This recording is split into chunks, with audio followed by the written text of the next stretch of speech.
Vex Mortalis had killed a lot of people. Like, a lot. 847 beings across 200 worlds to be exact. He kept a spreadsheet.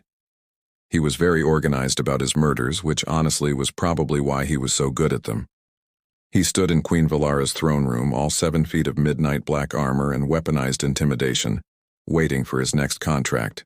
The queen lounged on her ridiculous crystal throne, the kind that screamed, "I have too much money and questionable taste," and regarded him with the cold satisfaction of someone about to ruin someone else's day. "Vex Mortalis," she purred, her voice dripping with the kind of disdain reserved for people who find hair in their soup. "I have a special assignment for you." Special. Right.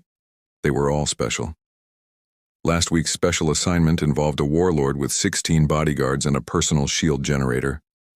Vex had him dead in 47 seconds. New personal record. "There is a human," Queen Valara continued, practically spitting the word human like it tasted bad, "who has claimed a planet that belongs to me. The planet contains rare minerals worth approximately 400 billion credits." Vex didn't blink. He never blinked during briefings. It was unprofessional. "This human," the Queen said with a sneer that could curdle milk, "is named Captain Riley Knox. She is alone on a small exploration vessel, completely undefended and from all accounts, spectacularly incompetent. This should be your easiest payday yet. I want her eliminated within the week." "Understood, Your Majesty." "The payment is 5 million credits.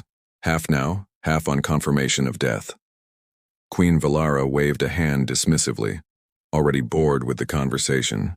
"Humans are primitive creatures, Vex. Weak, emotional, prone to sentimentality. You will have no trouble with this one." Vex bowed, the movement precise and calculated, and left the throne room. His ship, a sleek predator of a vessel called the Shadow's Edge, waited in the royal hangar. As he boarded, his ship's AI flickered to life. "New contract, boss?"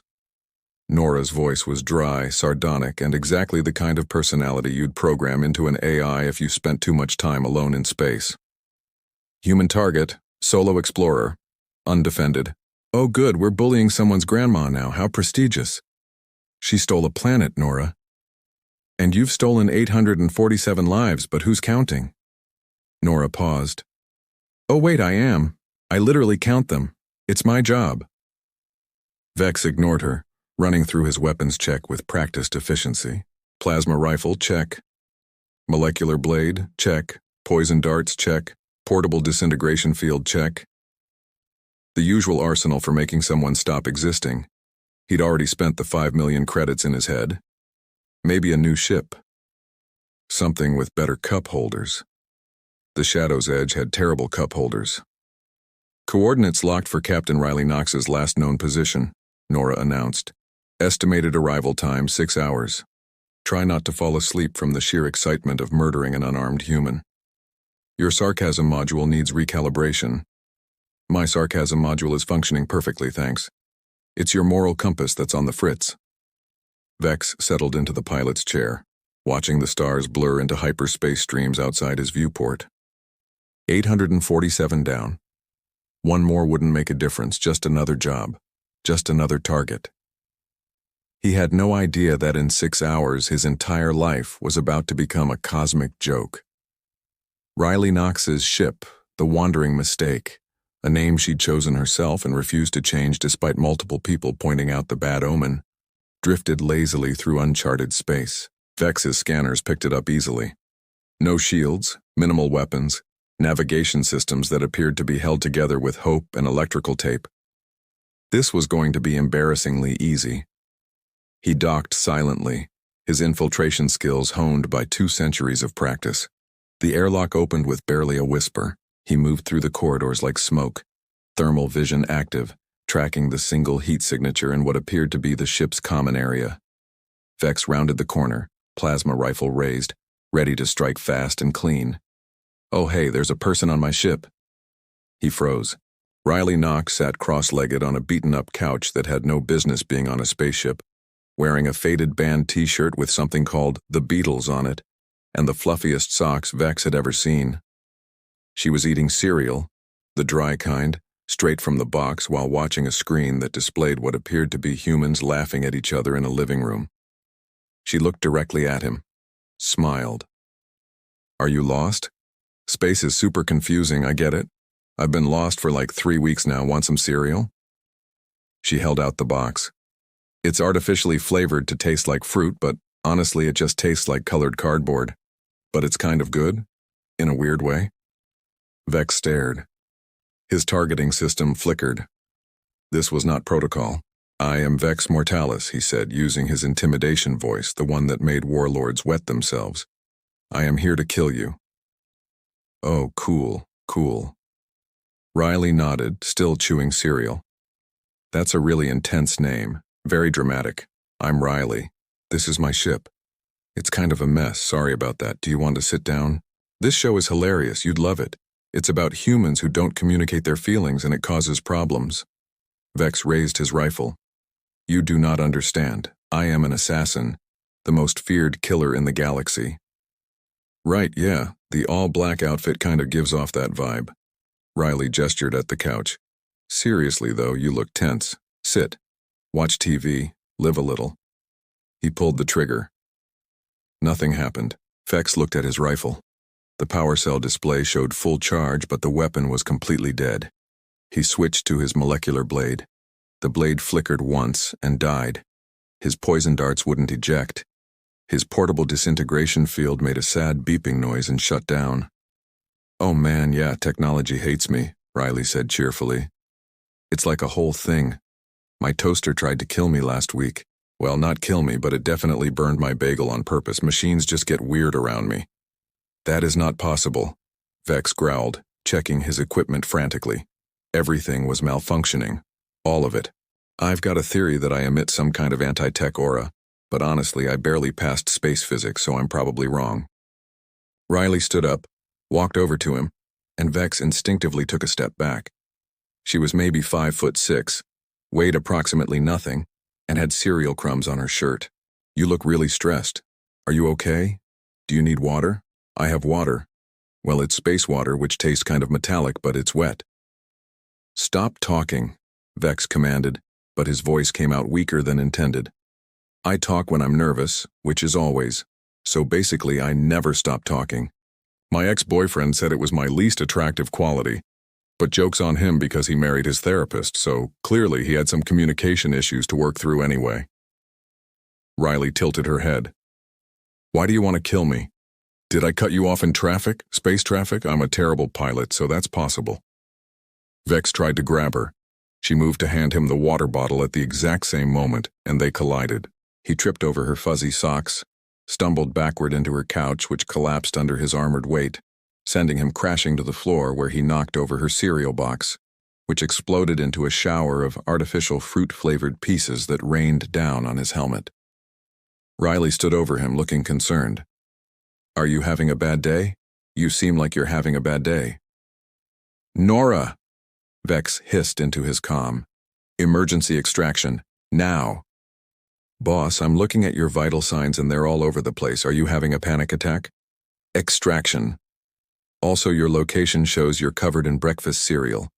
Do you want to explain that, or I will dismantle you into component parts?" Riley sat down next to him on the collapsed couch, offering him the water bottle. "It's okay to have feelings, you know. Society tells us to be tough all the time, but vulnerability is actually really brave." Vex Mortalis, the galaxy's most feared assassin, undefeated in 200 years, lay in a pile of cereal and broken furniture, staring at the ceiling of a human ship, and wondered if this was what having a mental breakdown felt like. "I have a spare bedroom if you need to stay the night," Riley added. "Fair warning, the door sticks and sometimes the lights flicker and I think there's a weird smell but I can't find the source. But there's blankets." He was going to need a new plan. Part 3. The accidental hostage situation. Vex did not stay in the spare bedroom. He instead spent 3 hours in his own ship, attempting to repair his weapons, all of which stubbornly refused to function. Nora was no help whatsoever. "Perhaps the universe is telling you something, boss." "The universe does not talk, Nora." "And yet here you are, having a full conversation with an AI. Really makes you think." He returned to the wandering mistake the next morning, this time unarmed, which felt like showing up to a fight naked. Riley was in what passed for a cockpit, staring at a navigation screen that displayed something that definitely was not a real star chart. "Oh good, you're back." Riley spun in her chair. "I thought maybe you left, which would be sad because I don't get a lot of visitors." "Well, any visitors. You're actually my first visitor. Want breakfast? I'm trying to make space pancakes, but they keep floating away." "Where are we going?" Vex asked, deciding to try a different approach. "Information. Get information, find a weakness, complete the mission." "Oh man, great question. I was trying to get to station Kepler 442, but my navigation system keeps recalculating, and now I think we're headed toward the Andromeda border. Space is really big, turns out. Like, really, really big." Vex pulled up her navigation system and immediately regretted it. She had somehow programmed coordinates in 3 different measurement systems, none of them correctly. They were currently on course to fly directly into a dead star in approximately 4 days. "You are going to die," he said flatly. "I mean, eventually, yeah. We're all dying, really. Every day we're 1 day closer to death. But I try not to think about it because it's depressing and I already have enough anxiety about whether I left my oven on back on Earth. Even though I definitely didn't because I haven't used my oven in like 2 years. No, I mean immediately. In 4 days. Dead star." "Oh." Riley looked at the screen. "Huh, that's not great." Vex spent the next hour fixing her navigation system, cursing in 17 different languages, while Riley sat nearby eating her floating pancakes and narrating her entire life story.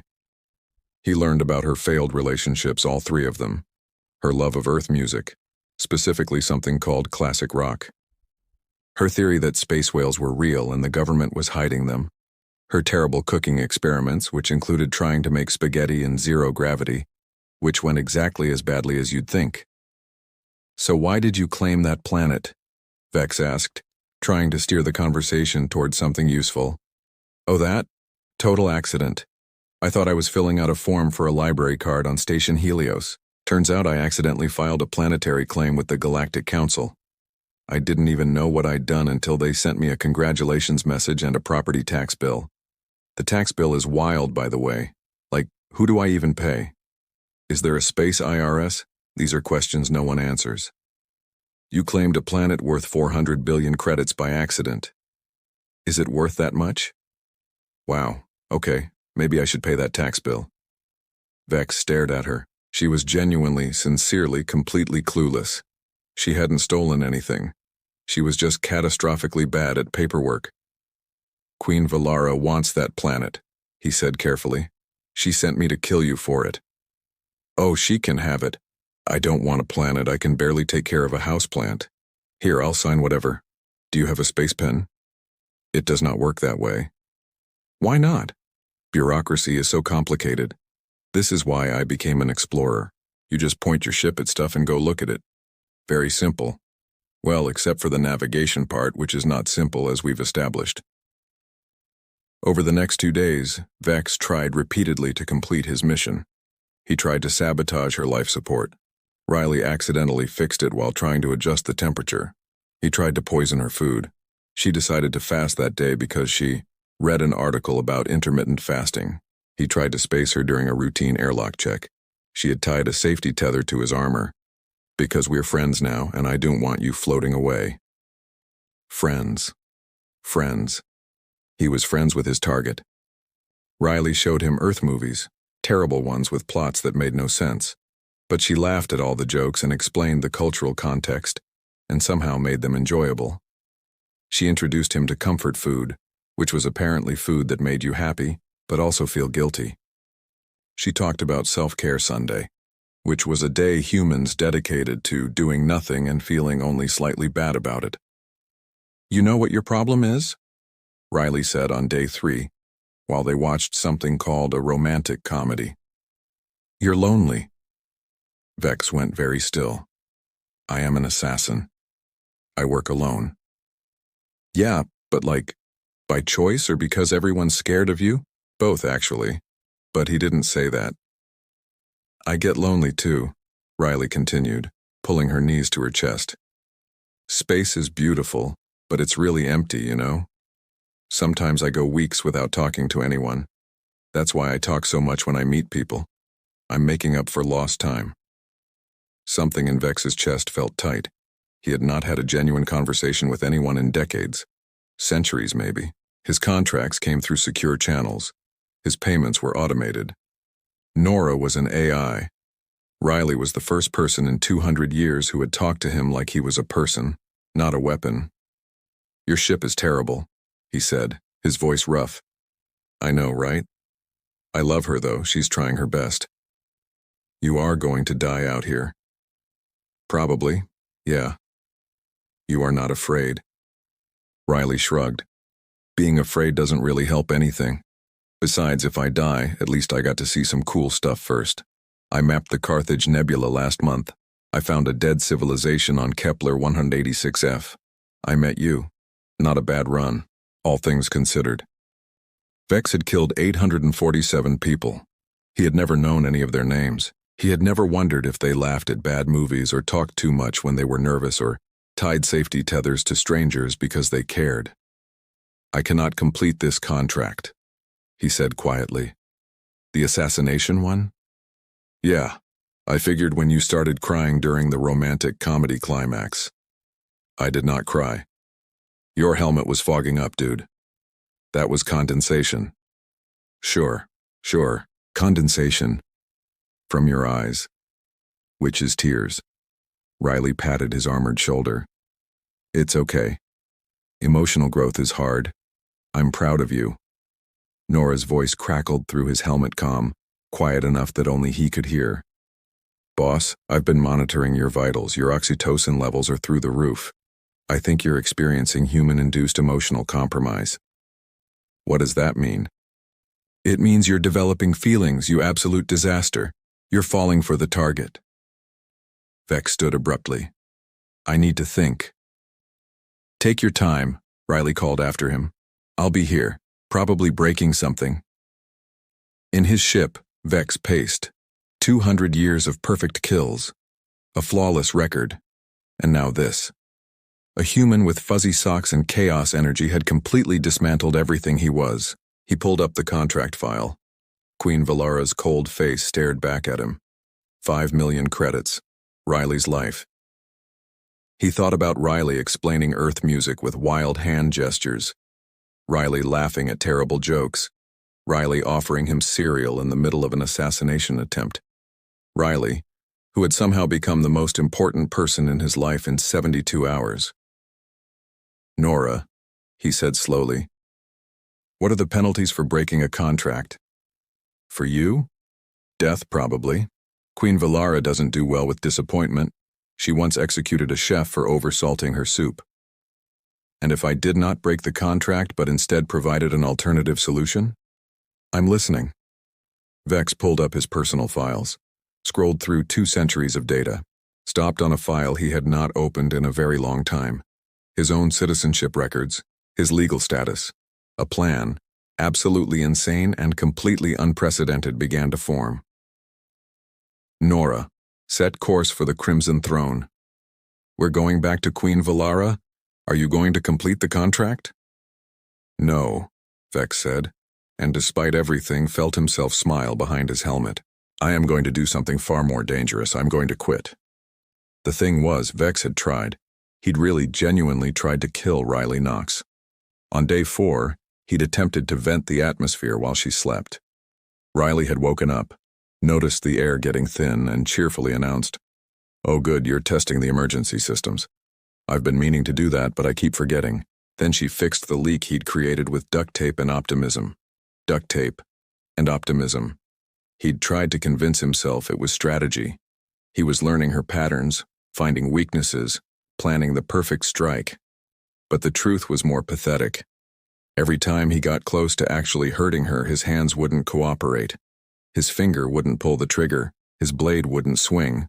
200 years of killing, undone by a human who ate cereal for dinner and cried at commercials. "I think I'm broken," he told Nora on the 5th day. "Oh, you're definitely broken. The question is whether we're talking emotionally or mechanically. Because if it's mechanical, I can run diagnostics. If it's emotional, you're on your own. I'm an AI, not a therapist. Both. Neither. I do not know. He found Riley in the cargo bay, which she'd converted into what she called a multi-purpose wellness space, which appeared to be yoga mats and string lights she'd stolen from somewhere. She was attempting to meditate, which mostly involved her sitting cross-legged and fidgeting every 30 seconds. "Can't focus," she announced, opening one eye. "My brain is too loud. It's like having 15 browser tabs open at once and all of them are playing different music. How's your existential crisis going?" "How did you know I was having an existential crisis?" "Vex, buddy, you've been staring at your weapons for 2 hours like they killed your dog, which would be ironic since you're the one who kills things." "Killed things? Are we using past tense now? I feel like we should use past tense." He sat down across from her. His armor made an undignified creaking sound. "I do not understand what is happening to me." "Feelings, probably. They're the worst. Well, not the worst. Kidney stones are probably worse. I've never had kidney stones, but I've heard they're bad." Riley abandoned her meditation pose and leaned forward. "Talk to me. What's going on in that murder head of yours?" "I have killed 847 beings." "Okay, that's a lot. That's like a small town's worth of beings. A village, at least. I have never felt guilt, remorse, hesitation. I received a contract. I completed it. I moved on. Sounds lonely. It was efficient. Efficiency is just loneliness with a schedule, dude." Vex pulled off his helmet. Riley had seen his face before, on day 3 when his environmental controls had malfunctioned. Another victim of her chaos field. He was pale, angular, with eyes that had seen too much and a scar across his jaw from a contract gone wrong a century ago. Riley didn't flinch. She never flinched. "I cannot kill you," he said simply. "I have tried. Multiple times. I physically cannot do it. I know you're not very subtle. The atmosphere venting thing was pretty obvious." "You knew?" "Vex, I'm chaotic, not stupid. I've been waiting for you to have this breakthrough. Character development takes time. I've been very patient." He laughed. Actually laughed. It sounded rusty, like a machine that hadn't been used in decades. "You are the strangest person I have ever met." "Thank you, I try really hard." Riley grinned. "So what now? You gonna go back to Queen Valara and tell her you failed? Because I feel like she's going to take that badly. She seems like the type who doesn't handle disappointment well. She will send other assassins." "Okay, that's concerning. Or I could protect you." Riley blinked. "Like a bodyguard situation? That's kind of romantic in a weird murdery way." "I do not know what I am feeling," Vex admitted, and the words felt like pulling shrapnel from a wound. "But when I think about you dying, I experience what I can only describe as extreme discomfort." "That's fear, babe. You're feeling fear. Welcome to being human. Well, not human, but you know what I mean. And when you laugh at those terrible movies, I experience warmth. Pleasant warmth. That's happiness. And when you talk about being lonely in space, I want to ensure you are never lonely again." Riley went very quiet. "Vex, that's love. Or at least the starting stages of it. Which is wild because we've known each other for like 5 days. But honestly, I've had longer relationships that meant less. So who's counting?" "Love." The word sat between them like a live grenade. "I do not know how to do this," Vex said. "I know how to kill. I know how to disappear. I know how to survive. I do not know how to care about someone. Good news, it's super easy. You just keep showing up and trying not to be a jerk. That's literally it. The bar is very low." Riley reached out and took his hand. His hand, which had killed 847 people, now being held by someone who trusted him completely. "You want to know a secret?" "Yes." "I'm terrified like all the time. Space is huge and scary and I'm just one person in a broken ship with no idea what I'm doing. But today, right now, with you here, I'm less scared. You make me feel safe, which is objectively hilarious given the whole assassin thing, but feelings don't have to make sense." A meteor shower chose that exact moment to hit the ship. Because of course it did. Alarms blared. The ship lurched. Riley's terrible piloting skills had led them directly into a debris field, because the universe had a sense of humor. "Okay, not great," Riley yelled, running for the cockpit. "This is fine. Everything's fine." Nothing was fine. Vex's tactical display showed approximately 200 meteors. The ship's shields were failing and their trajectory was taking them deeper into the field. Riley was yanking on controls with no apparent strategy, just pure chaotic energy. "Left!" Vex shouted. "Bank left. My left or your left? There is only one left." "That's not true. There's also stage left, which is the opposite of—" A meteor the size of a small car was heading directly for them. Vex grabbed the controls. Riley grabbed different controls and somehow, through a combination of skill and cosmic luck, they pulled off a maneuver that shouldn't have been possible. The ship spun, dove, weaved through the debris field like it was dancing and emerged on the other side intact. They sat in silence for a moment, both breathing hard. "That was fun," Riley said. "Terrifying, but fun. You saved us." "We saved us. Team effort, partnership. This is what healthy relationships look like, probably." Vex looked at her. Really looked at her. Hair a mess, shirt still covered in cereal crumbs from days ago, grinning like she hadn't almost died. Eyes bright with adrenaline and life and chaos. "I need to tell you something," he said. "If it's that you love me, I already know. You told me with your eyes during the meteor thing, very romantic. Riley Knox, I was sent to kill you. I have failed. Spectacularly. Completely. I have instead developed feelings that I do not fully understand but cannot ignore. And I want to protect you. To stay with you. To watch terrible movies and eat cereal and listen to you talk about space whales. This is unprecedented and illogical and entirely your fault." That's the sweetest thing anyone's ever said to me and also the weirdest, which is very on brand for us. Riley leaned over and kissed his cheek. "I like you too, Vex Mortalis. Even though you tried to kill me multiple times, maybe because you tried to kill me multiple times, I should probably examine that in therapy. I have a plan," Vex said. "It is dangerous and stupid and likely to get us both killed. Those are my favorite kinds of plans. We are going back to Queen Valera, together, and I am going to quit." Riley's eyes went wide. "Oh, that's going to go badly. She's going to be so mad. I love it. Let's do it. But first, can we stop somewhere and get you a nice outfit?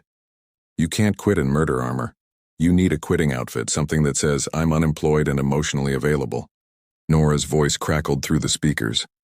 "I've run probability scenarios on this plan. 97% chance of death. 2% chance of imprisonment. 1% chance of success." "I like those odds," Riley said cheerfully. "Those are terrible odds." "Yeah, but we survived the meteor thing, which had like 0% odds. We're on a roll. Let's go break up with your evil queen boss and see what happens. What's the worst that could happen?" "Death," Vex and Nora said simultaneously. Besides that, the Crimson Throne's palace was exactly as Vex remembered it. Oppressive, dramatic, and decorated with the kind of wealth that screamed, "I have too much money," and severe insecurity issues. He walked through the corridors with Riley at his side, feeling approximately 847 pairs of eyes watching them. Riley, wearing what she called her diplomatic outfit, which was a slightly less wrinkled t-shirt and pants without stains, looked around with genuine wonder. This place is so red, like aggressively red. Did she get a bulk discount on red things? Is this feng shui or just a cry for help? "Riley, please be quiet." Right, serious moment, I'm being quiet. This is me being quiet." 3 seconds passed. "It's just so red, though." The throne room doors opened. Queen Valera sat on her crystal throne, surrounded by her court of sycophants and terrified advisors. Her face went through several expressions when she saw them. Confusion, recognition, rage, and finally settling on the kind of fury that usually preceded executions.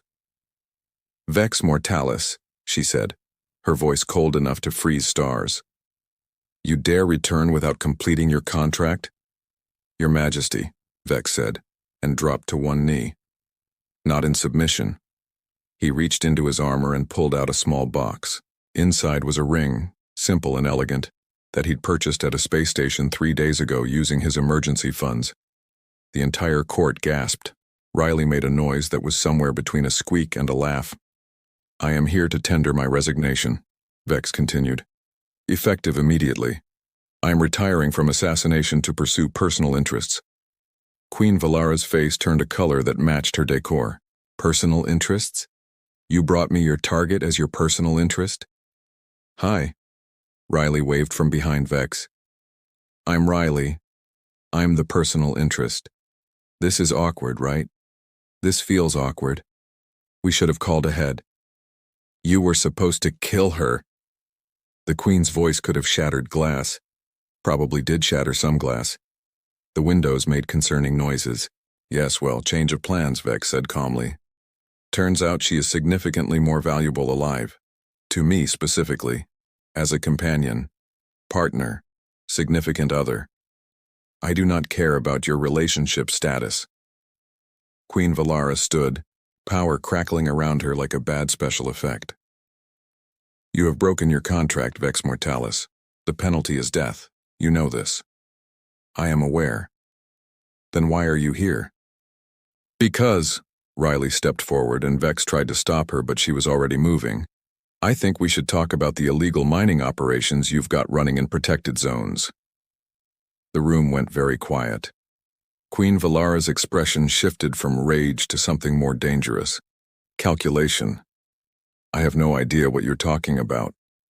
"Oh, I think you do."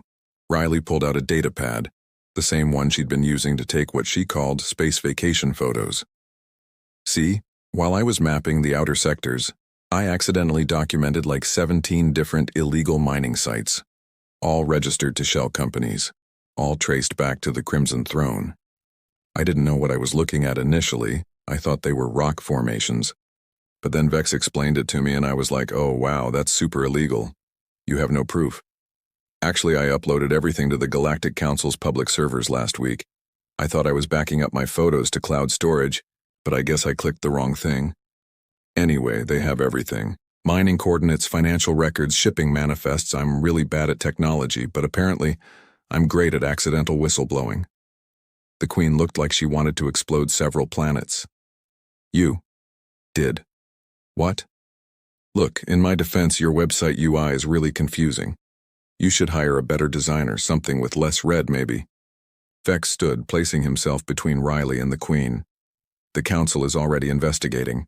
By now I suspect arrest warrants have been issued. You have larger problems than one retired assassin, Your Majesty. I will have you both executed. I will destroy you. I will—" The throne room doors burst open. Galactic Council guards poured in, weapons drawn. Leading them was Commander Thrace, a no-nonsense Rigelian who had been waiting for an excuse to arrest Queen Valara for approximately 30 years. "Queen Valara of the Crimson Throne," Commander Thrace announced, clearly enjoying herself. "You are under arrest for illegal mining in protected zones, environmental terrorism, bribery of council officials, and approximately 47 other charges. You have the right to remain silent, which I personally recommend because every time you talk, you incriminate yourself further." Chaos erupted. The Queen's guards didn't know whether to defend her or run. Most chose running. Smart choice. The court scattered like insects when you turn on a light. Queen Valara screamed threats that would have been more effective if she wasn't being put in energy restraints. Through it all, Riley stood next to Vex watching the show. "This is so much better than the movies. Should we be running?" "No," Vex said. "We are not the criminals here, technically." Commander Thrace approached them. "Captain Knox, I presume? Your documentation was instrumental in this arrest. The Council thanks you for your service, accidentally or not." "Oh cool, I helped. Does this mean I don't have to pay that planet tax bill because it's really expensive?" "We will discuss your planetary claim later. As for you," she turned to Vex, "Vex Mortalis. Your record is extensive and disturbing. However, you have committed no crimes against the Council, and your contract was issued by a now-arrested war criminal. You are free to go. Try not to kill anyone on your way out." "I am retired," Vex said. "Sure you are. They all say that. Commander Thrace looked between them. You two are either the bravest or stupidest beings I have ever met. Possibly both. Now get out before I change my mind. As they left the throne room, passing Queen Valara, who was still screaming about revenge and lawyers, Riley turned to Vex. So that went better than expected. We nearly died. Yeah, but we didn't. That's the important part. Glass half full, you know? As they reached the hangar, Vex's former colleagues began appearing from various shadows. Assassins, mercenaries, contract killers of every species and specialization. For a moment, Vex tensed, preparing for a fight. Then Kira Shadowstep, a Xinthian assassin he'd worked alongside decades ago, stepped forward. Mortalis, heard you quit. I did. Good for you, man. She looked at Riley. This the human? Yep, that's me. I'm the reason he's unemployed, sorry about that. Kira laughed, a sound like wind chimes made of knives. Do not apologize. Half of us want to quit. The other half are too scared. You know what Valara did to the last person who tried to resign? I can imagine. Now she is arrested. The syndicate is falling apart. We are finally free. Kira looked around at the gathered assassins. Some of us were thinking, if you and your human need protection or a place to settle, we could help. A collective of retired killers. Sounds nice, yes? Sounds like a sitcom, Riley said. I love it. Vex looked at the faces around him. Killers. All of them. People who had lived in shadows for too long. People who wanted something different. The planet Riley claimed. It is remote, defensible, and legally hers. Are we starting a commune? Riley asked excitedly. I've always wanted to be in a commune. Do we get matching t-shirts? A retirement community, Kira corrected, for those who want peace. Even better, Nora's voice came through Vex's comm. Boss, I'm detecting approximately 47 life signs in this hangar. All former assassins, all looking at you hopefully. I think you just became a community organizer. How embarrassing. Shut up, Nora. Never. It's literally my primary function at this point. As they boarded their ships forming an unlikely convoy, Riley grabbed Vex's arm. Hey, so, about that ring. Were you serious? Vex looked at her, at this human who had dismantled his entire existence with cereal and kindness. I have never been more serious about anything in my life. Okay, good. Because yes. Absolutely yes. Let's get space married. Do we need a space priest? Is that a thing? We should figure out if that's a thing. Can we survive the next few days first? Sure, practical. I like that about you. You balance out my chaos with your brooding. We're like opposites attract, but with more murder history. They jumped to hyperspace together, a fleet of retired killers following behind, headed for a planet claimed by accident and a future nobody could have predicted. 3 months later, the planet that Riley had accidentally claimed looked almost habitable. Almost. If you squinted and ignored the parts that were on fire. The greenhouse is supposed to be on fire, right? Riley asked, watching smoke pour from the structure. No, Vex said calmly, already walking toward it with a fire extinguisher. Kira was attempting to grow earth tomatoes again. They're very difficult. Kira's voice emerged from the smoke. The instructions said full sun. I gave them full sun. You used a plasma torch. It is technically the sun. This was life now. 47 retired assassins trying to live normally and failing spectacularly. The planet, which they'd named Haven because Riley said it sounded friendly, had become something between a retirement community and a chaotic experiment in whether professional killers could learn to be functional neighbors. Results were mixed. Vex had learned to cook. By learned, he meant could make 3 dishes without causing injuries. Riley had learned to not break technology. By learned, she meant broken fewer things this week than last week. Progress was progress. Their house, built by people who knew how to infiltrate structures but not build them, leaned slightly to the left and made concerning noises when it rained. Riley loved it. She had put up curtains with tiny spaceships on them and declared it cozy.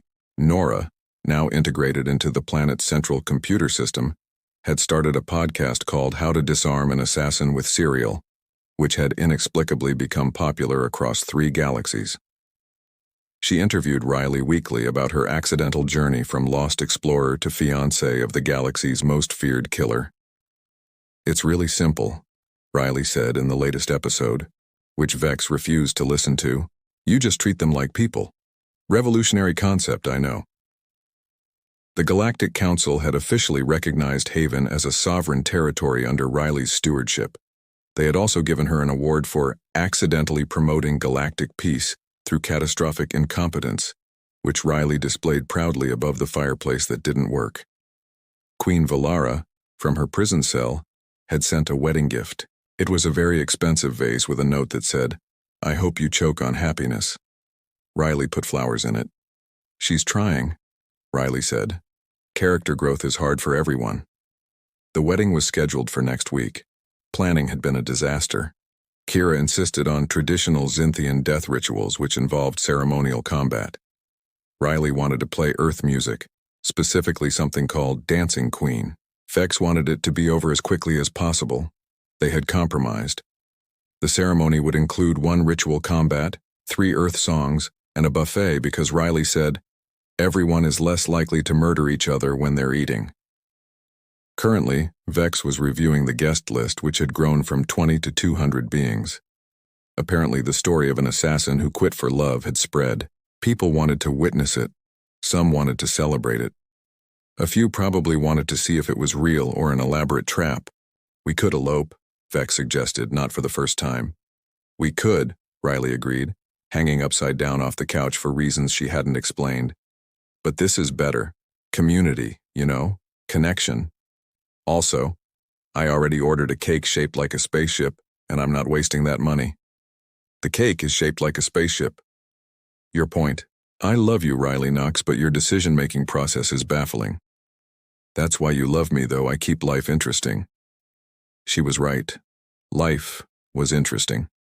Vex, who had spent 200 years in shadows, now lived in a house that leaned on a planet full of reformed killers, engaged to a human who had accidentally started a revolution by being aggressively kind.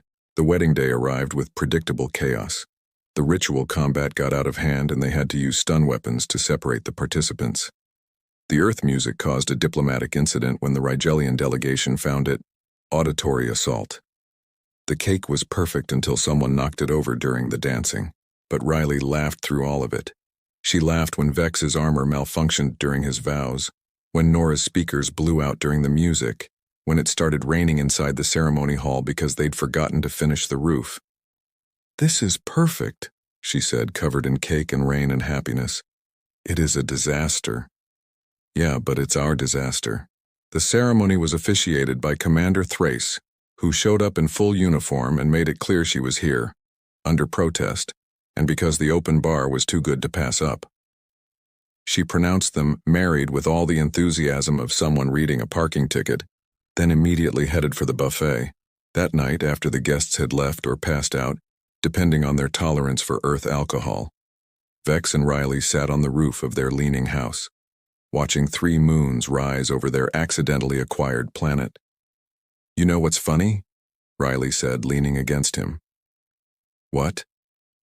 "A year ago I was lost in space, alone, eating cereal for every meal, with no idea what I was doing with my life. Now I'm still eating cereal for every meal, but I'm married to a reformed assassin on a planet full of retired killers who are trying to grow tomatoes. I'm not sure if this is improvement or just different chaos." "It is improvement," Vex said firmly. "You have me." "Yeah, I do. Lucky me. Lucky us." Riley paused. "Do you miss it? The assassin life?" Vex thought about it. 200 years of killing, of silence, of isolation, of being feared instead of known. "Not even slightly." "Good answer." Below them, Haven sprawled in organized chaos. Gardens that were mostly successful. Houses that mostly stood upright. People who were mostly reformed.